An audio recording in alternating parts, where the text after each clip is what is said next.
Napurnada ang tinula. Nakawala ang manok. Uy, nahuli, uy. Kaya nga kahit ulan, talagang sinusundan ko para mahuli. Kasi yun talaga ulamin namin. Pagkagising pa lang, napaligo agad ako sa ulan. Kasi talagang sinusundan ko yung rooster saan pupunta. Dala-dala yung tali sa paa niya. Tapos yung mga bahay doon sa dulo, yung kapitbahay, ang dudulas ng kapaligiran nila. Yung maputik na madulas.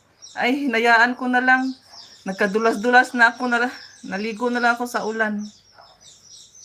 Buti na lang nahuli yung manok. Sa takot ko, pagdating ko sa bahay, ay diniretso ko pinutulan ng ulo. Baka makalipad ulit.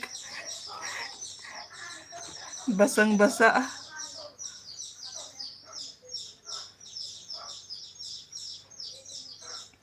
Kaya nagising si Mr. Nakita niya yung itsura ko. Bit-bit ko yung manok. Wala ng ulo. Tapos basa-basa ako sa labas ng gate.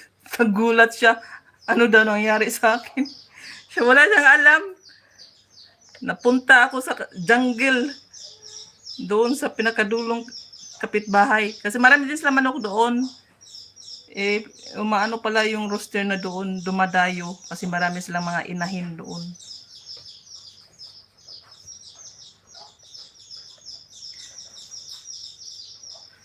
Sakit tuloy yung diwang ko pati binti.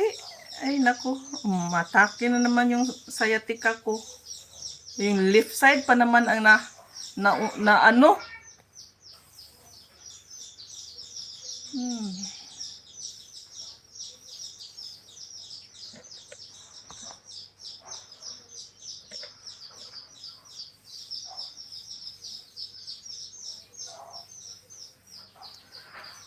Okay, magkape-kape na sa mga bagong gising dyan. Kahit summer na summer.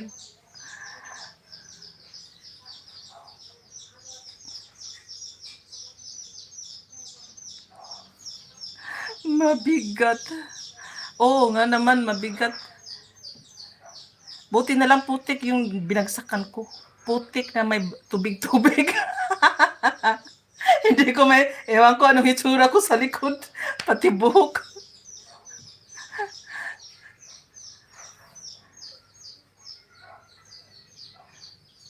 Kaluka din yung araw na to. Hindi ko akalain ganito.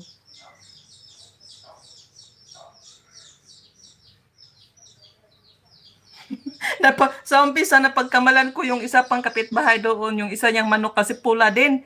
Sabi ko, tulungan mo ako yung manok namin unang dyan sa may pintuan nyo. Kasi, tulungan mo akong hulihin. Sabi, hoy, hindi ito, amin to. Inasaan ba yung amin? Nakita ko, dito ko pupunta, pula din yun. Tapos yung isang kapitbahay sumigaw, nandito sa amin, may dala pang tali. O yun, umikot na naman ako. Ay, naku. Doon ako nag-ikot-ikot sa mga bahay-bahay ng may baka. Agi, nagkahalo-halo na yung ibak ng baka at saka putik. Sabi ko, baka magalit si Mister kung hindi ko mahuli to, ako lulutuin niya. Kaya talagang inaano ko na mahuli ko yung manok.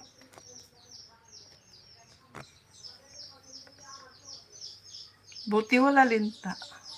Wala naman. Kasi hindi naman siya parang kanal, hindi naman.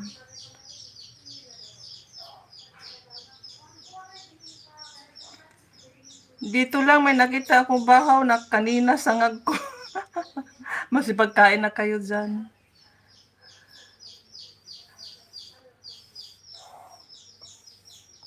Masimasahe ko pa yung balakang ko. Sobrang sakit eh.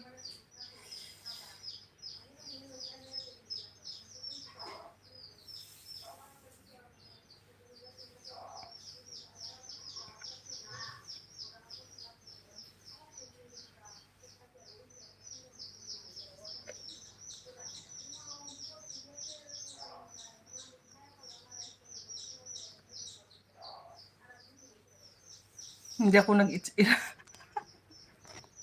Baka mamaya